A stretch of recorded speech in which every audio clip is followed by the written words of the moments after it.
আজ একটু মোমো খেতে ইচ্ছা হচ্ছিল, তাই দেরি না করে চটজলদি মোমো বানাতে বসে গেলাম।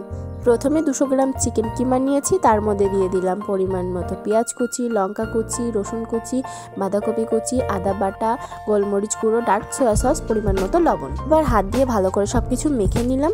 তো আমি আদা কুচি না দিয়ে বাটা দিয়েছি এই কারণে, যেহেতু কুচিটা মুখে পড়লে ভালো লাগে না, বাটাটা দিলে তেমন একটা মুখে পড়বে না।